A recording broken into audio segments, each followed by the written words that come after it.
Hello students, today I am going to start a new topic simultaneous differential equation। Simultaneous differential equation क्या होता है उसके पहले हमें समझना पड़ेगा साइमल्टेनियस इक्वेशंस। साइमल्टेनियस इक्वेशंस का नाम सुना होगा कि जैसे पहले देख लेते हैं साइमल्टेनियस इक्वेशंस। जैसे कोई एक इक्वेशन दी है 2x + 3y = 4, ये लीनियर इक्वेशन है, लाइन की इक्वेशन। तो साइमल्टेनियस इक्वेशन कब बोलने लगते हैं? यहाँ किसकी वैल्यू हमें नहीं मालूम है, यहाँ x की और y की। x और y को क्या बोलते हैं? हम अननोन बोलते हैं। x और y की वैल्यू हमें मालूम नहीं है, इसलिए क्या कहलाते हैं? अननोन्स। ये अननोन्स हैं। तो ये इक्वेशन है, ये क्या बोलता है कि जितने अननोन्स हैं, अननोन कितने हैं? 2 अननोन है, उतनी ही इक्वेशन दी हो तो फिर उनको हम आपस में क्या बोलने लगते हैं कि साइमल्टेनियस इक्वेशन है। अब ये इक्वेशन थी लीनियर इक्वेशन, लाइन की इक्वेशन, लेकिन एक और इक्वेशन आ गई x - 2y = 3। तो यहाँ कितने अननोन हैं? यहाँ पर 2 अननोन्स हैं, x और y, और 2 ही इक्वेशन है। तो जितने अननोन हैं उतनी इक्वेशन होती हैं, तो उनको हम आपस में सॉल्व कर लेते हैं। किसी एक को इक्वल किया, कैंसिल करके निकाल लिया x की वैल्यू, फिर उस x की वैल्यू निकाली तो उसमें फर्स्ट या सेकंड रख दी तो y निकाल आया। तो इस टाइप की इक्वेशन को क्या बोलते हैं? हम साइमल्टेनियस इक्वेशन। जैसे मान लीजिए 3 अननोन्स हैं, जैसे दिया है 2x + y - 3z = 1। अब ये इक्वेशन है, साइमल्टेनियस इक्वेशन बोल रहा है, तो 3 अननोन है तो 3 इक्वेशन बनाना पड़ेगा। तो ये क्या हो जाएगा?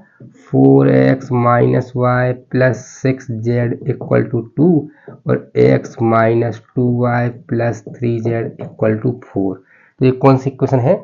ये 3 अननोन्स है, x की वैल्यू हमें नहीं मालूम, y की नहीं मालूम, z की नहीं मालूम, तो इनको अननोन बोलेंगे। तो 3 अननोन्स, 3 इक्वेशन। तो ये कौन सी इक्वेशन कहलाएंगे? Simultaneous equation. अब साइमल्टेनियस डिफरेंशियल इक्वेशन समझ में आ रहा है कि जितने हमें अननोन है की वैल्यू है उतने हमें क्या हो?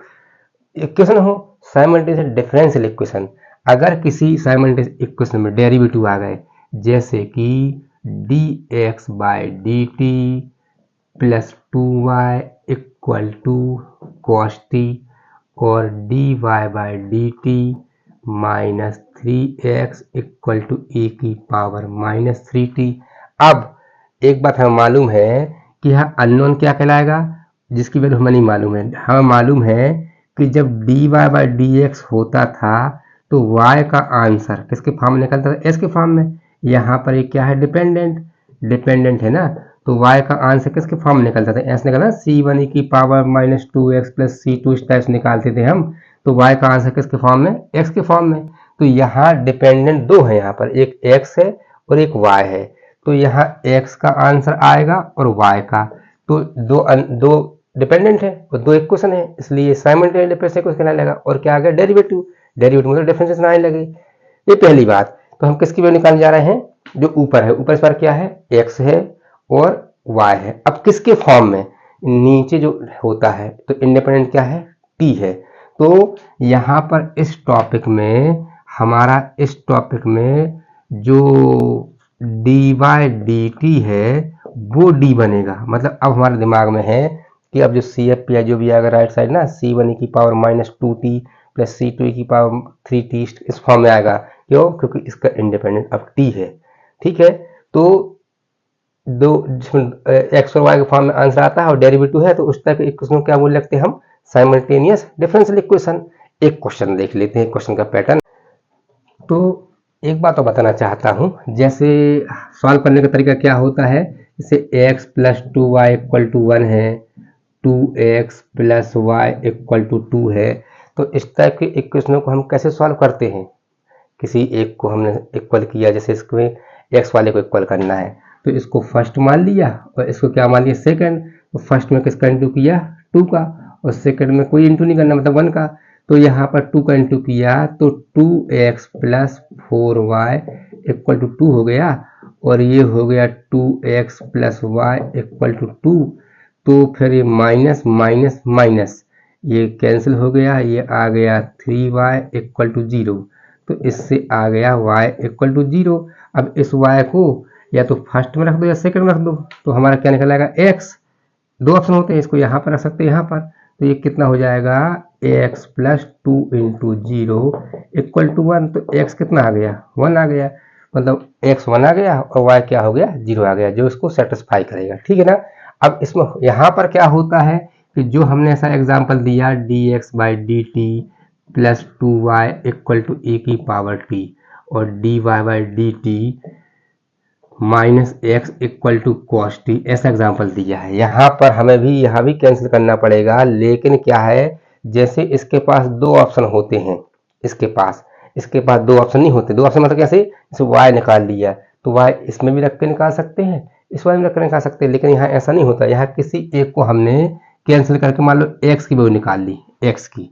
अब x की वैल्यू निकाल ली तो अब हम वी फाइंड y, y किससे निकलेगा हमारा, y सिर्फ फर्स्ट से निकलेगा। क्यों निकलेगा, क्योंकि इसमें तो y है नहीं, तो डी बाई डी टी कहाँ से लाओगे, तो y कहाँ से निकलेगा by first, we find y by first. और अगर हमने पहले y इक्वल टू फाइंड कर दिया, क्या इसे y इक्वल टू फाइंड कर दिया, तो हम x कहाँ से निकालेंगे, हम we find x by second, इस सेकंड से निकालेंगे। तो यहाँ पर जैसे यहाँ पर दो चॉइस होती थी, यहाँ पर दो चॉइस नहीं हो पाती हैं। अगर x को कैंसिल किया तो y फर्स्ट से निकलेगा और y को कैंसिल किया तो x सेकंड से निकलेगा। वो हम देख लेंगे क्वेश्चन में, एक दो बात छोटी ध्यान रखनी पड़ेगी। ठीक है, तो एक एग्जाम्पल से देख ले समझते हैं। क्या है, solve dx by D T plus y equal to sine t और dy by D T plus x equal to cos t. सबसे पहले यहाँ इंडिपेंडेंट क्या है, जो नीचे होता है उसको बोलते हैं, तो क्या है वो t है। तो हमने इसको जो दिया गया है अच्छे समझ लीजिए, ये जो दिया गया है इसको फर्स्ट और सेकंड मान लेते हैं, क्योंकि हमें कहीं ना कहीं अगर x और y निकालना तो इसी के हेल्प से निकालना पड़ेगा। तो क्या दिया है dx by D T plus y equal to sine t, ऐसा दिया है। ठीक है ना। और यहाँ पर एक बात और है कि जब हम इक्वेशन सॉल्व करते थे 2x plus 3y equal to 2, तो y minus 2x equal to 3 ऐसा दिया है। तो x को पहले लिखना पड़ेगा, y को सेकंड नंबर लिखना पड़ेगा। तो अब चूंकि डेरिवेटिव है तो पहले लिखा जाता है, लेकिन हमें अब सॉल्व करना है तो हम पहला काम क्या है, x को पहले प्लेस पे लिखना और इस वाले को दूसरे प्लेस पे लिखना। तो ये कितना हो जाएगा, ये हो जाएगा x plus d y by D t equal to कितना कॉस टी हो जाएगा। ठीक है, अब हमने इसको क्या मान लिया, फर्स्ट मान लिया और इसको हमने सेकंड मान लिया। ठीक है, अब देखिए क्या है, हमने लेट किया, क्या लेट किया, d बाय डी टी को हमने d मान लिया। तो ये कितना हो जाएगा, ये हो जाएगा dx plus y equal to sine t, और ये क्या हो जाएगा x plus d y equal to cos t, इतना हो जाएगा ये। ठीक है, तो इसको हमने थर्ड मान लिया, इसको हमने फोर्थ मान लिया। अब हमें मान लीजिए y कैंसिल करना है तो हमें थर्ड में d का इंटू करना पड़ेगा और फोर्थ में कुछ नहीं 1 का इंटू करना पड़ेगा। तो ये क्या किया हमने, थर्ड में किसका इंटू किया, d का, और फोर्थ में 1 का इंटू किया। तो d का इंटू करोगे तो यहाँ d स्क्वायर, यहाँ dy और यहाँ d साइन t। तो देखिए यहाँ क्या हो जाएगा, d square x plus d y equal to d of sine t, और यहाँ पर तो 1 का ही इंटू है, x plus d y equal to cos t, इतना आ गया ये। अब क्या है, अब हम कैंसिल करने जा रहे हैं, लेकिन हमें एक बड़ी इंपॉर्टेंट बात ध्यान रखनी है कि राइट साइड अगर d है तो इस d का मतलब क्या होता है, d ऑफ साइन t का मतलब d by D T of sine t। तो साइन t का डेफिनेशन क्या होगा, d मतलब d बाई डी टी माना ना हमने यहाँ पर, ये d बाई डी टी को d माना है, तो साइन t का डेफिनेशन होगा कॉस t। जब पहले इस साइड d हटा देंगे हम, तब जाके हम इसको कैंसिल आउट करेंगे। तो ये कितना हो गया, d square x plus d y equal to कितना हो गया, ये कॉस टी हो गया। और यहाँ पर x plus d y equal to कितना हो गया, ये cos t हो गया। सही है ना। तो ये माइनस ये माइनस ये माइनस, तो ये तो कैंसिल हो गया। तो यहाँ ये कितना बचा, ये हो गया d square x minus x, D square x minus x, और यहाँ ये 0 हो गया। ऐसा इतना हो गया ये। ठीक है। अब देखिए क्या है, हम चाहते तो एक्स भी पहले कैंसिल कर सकते थे, उसमें क्या फर्क पड़ता है। और क्या है, वाई वाली वैल्यू निकाल लेते। हमने अभी तक क्या है, वाई का आंसर CFPI के फॉर्म में निकाला है, लेकिन हम एक्स के फॉर्म में निकालना चाहते हैं। ठीक है। तो ये हो जाएगा, ये कितना हो जाएगा, ये हो गया d square x minus x equal to 0। X common लिया तो d square minus 1, x common ले चुका हूँ 0।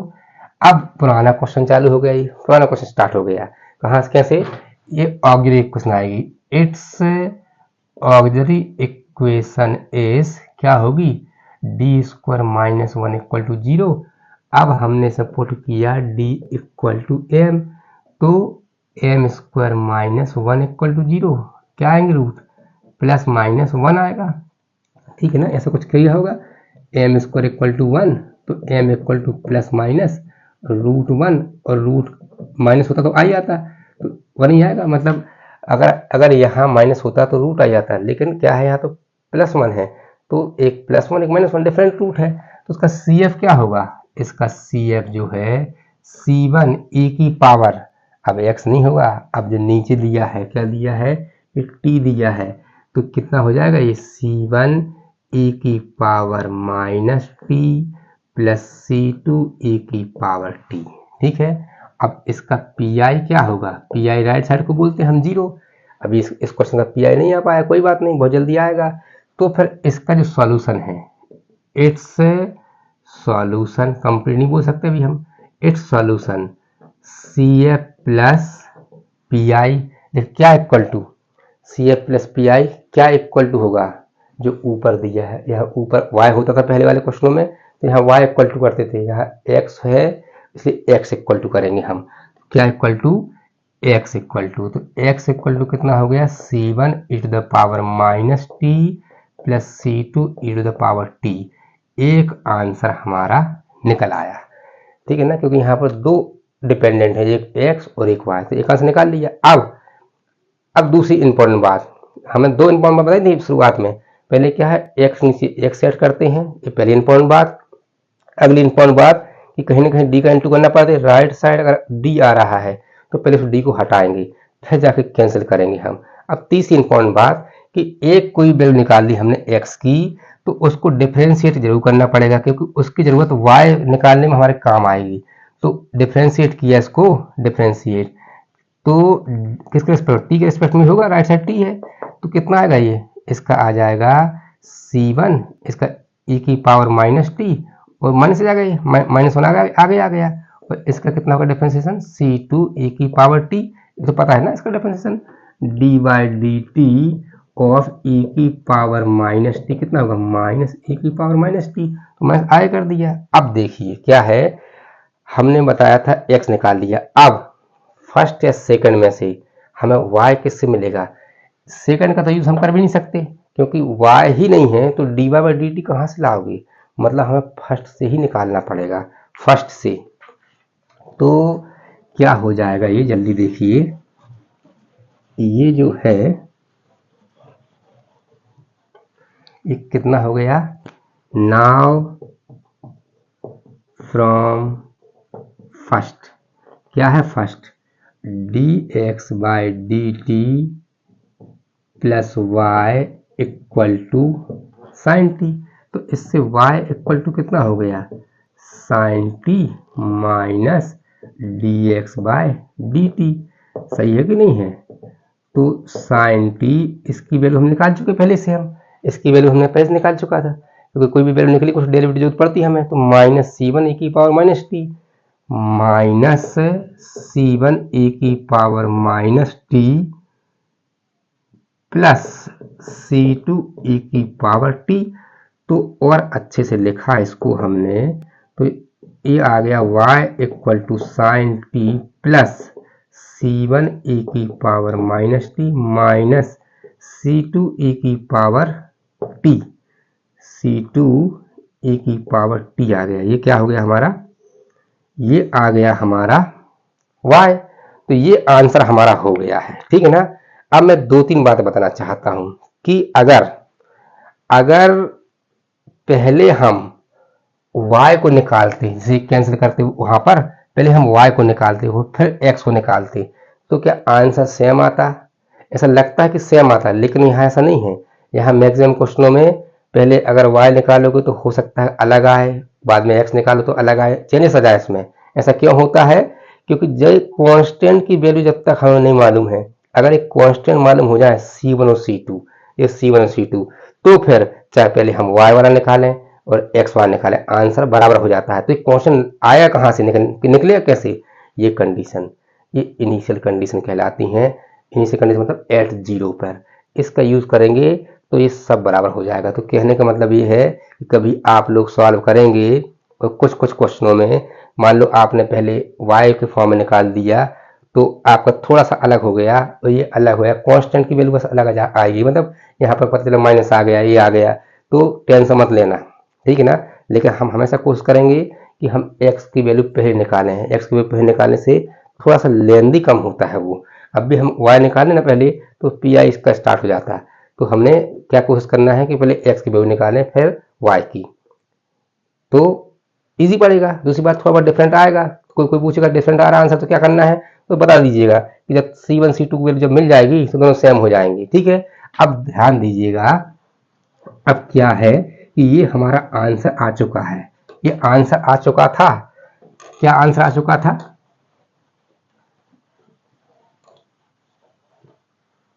आंसर आ गया है हमारा x equal to C1 e की power minus t plus C2 e की पावर टी और y इक्वल टू इतना आ गया।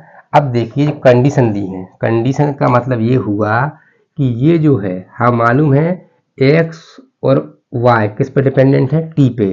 तो इसका मतलब ये हुआ कि x ऑफ t होता है और y ऑफ t होता है, सही है ना। तो x जब t की वैल्यू क्या हो, t की वैल्यू 0 हो तो क्या दिया है, 2, ठीक है ना। ये क्या दिया है, 2, और ये क्या दिया है, 0। तो y जब t की वैल्यू क्या हो, 0 हो तो क्या दिया है, 0। मतलब ये जो कंडीशन है इसका मतलब ये हुआ, ठीक है ना। x ऑफ 0 मतलब x ऑफ t क्या दिया है, 2, और y ऑफ t मतलब y ऑफ 0 क्या दिया है, 0। इसका कैसे यूज करना है, यहाँ देखिए क्या है कि मान लीजिए थर्ड फोर्थ तक हो गई थी, ये हमारी फिफ्थ इक्वेशन है और ये हमारी क्या है, सिक्स्थ इक्वेशन है। तो हाँ पता है कि x डिपेंड किस पे कर रहा है, t पे। तो क्या हम इसको फिफ्थ वाले को ऐसा लिख सकते हैं क्या, x ऑफ t लिख सकते हैं। अभी तो साइलेंट रखते हैं तो लिख ही सकते हैं। जैसे y equal to 2x plus 5 है तो अपने आप में y ऑफ x है इक्वल टू 2x प्लस 5, नहीं है क्या। तो साइलेंट रहता है कि हम यहाँ वैल्यू रखेंगे तो हाँ अपने आप वैल्यू निकलती जाएगी, ऐसा है, ठीक है। तो यहाँ देखिएगा x of t equal to कितना हो जाएगा, ये C1 e की power minus t plus C2 e की पावर t और y ऑफ t, इसको क्या लिखा, y of t equal to कितना है, ये sine t plus C1 e की power minus t minus C2 e की पावर t। ये हमारा फिफ्थ है और ये हमारा सिक्स्थ ही है। हमने बस ये फिफ्थ है और ये सिक्स्थ ही है, ठीक है। अब देखो, अब इसने क्या बोला है, इसने बोला है at t equal to 0। At क्या है, t equal to 0, t equal to 0 रखना है। तो उसको क्या बोलते हैं हम, इनिशियल कंडीशन, और t इक्वल टू कोई वैल्यू आती इस टाइप से x एट 1 इक्वल टू 5, तो इसको बाउंड्री कंडीशन बोलते हैं। इनिशियल 0 से स्टार्ट होती है, बाउंड्री कोई नंबर से स्टार्ट होती है, टेंशन नहीं लेना उसको। तो यहाँ देखो क्या है कि t इक्वल टू रखा 0, तो यहाँ 0 यहाँ 0 यहाँ 0, तो क्या हो जाएगा, ये हो जाएगा x of 0 equal to C1 e की power 0 plus C2 e to the power 0, ठीक है। और दूसरा वाला ये हो गया हमारा y ऑफ 0 इक्वल टू कितना हो जाएगा, ये टी में 0 रखना है 0 और C1 e की power 0 minus C2 e to the power 0। तो ये वाली वैल्यू क्वेश्चन में क्या दी है, ये वाली वैल्यू ये दी है, x ऑफ 0 2 दिया है, x2 दिया है कब, t इक्वल टू 0 पर। तो यहाँ पर क्या रखा हमने, यहाँ रखा 2 और ये कितना है, ये हो जाएगा C1 e की पावर 0 तो 1 होता है और प्लस C2। ऐसे यहाँ ये वाली वैल्यू क्या है, देखिए ये दिया है 0, साइन 0 क्या होता है 0, तो ये हो गया C1 माइनस C2। तो मान लो ये A है और ये क्या है B है, हम C1 C2 सॉल्व कर ले। तो फ्रॉम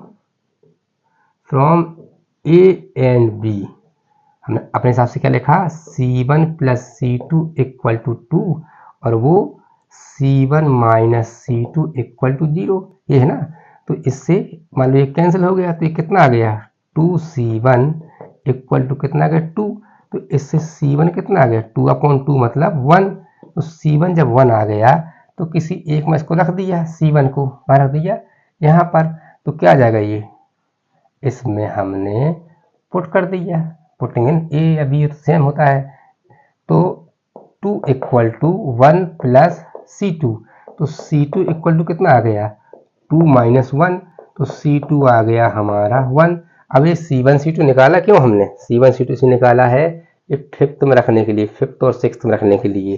तो putting in fifth and sixth, तो कितना हो जाएगा आंसर x ऑफ t, और चाहे तो नहीं लगा सकते, हम x लिख सकते थे, x of t equal to C1 है 1, तो 1 हो जाएगा 1 e की पावर माइनस t और C2 भी 1 है 1 e की पावर t। तो अपने आप में इसको क्या लिख दिया, x इक्वल टू e की power minus t plus e की पावर t, ऐसा हो जाएगा x। और दूसरे में रख के देखा तो ये हो जाएगा साइन t और C1 है 1 और C2 है 1, तो 1 e की पावर माइनस t माइनस ये 1 e की पावर t। तो अच्छे से इसको क्या ले सकते हैं, y equal to sine t plus e की power minus t minus e की पावर t। तो हमने कांस्टेंट की वैल्यू हमने निकाल दी, ठीक है ना। तो तैयार रहना पड़ेगा कि है ये इनिशियल कंडीशन का हम लास्ट में ऐसे यूज़ कर लेते हैं। इनिशियल कंडीशन यूज़ क्यों करते हैं, जो वैल्यू दी है C1 C2 उसको निकालने के लिए।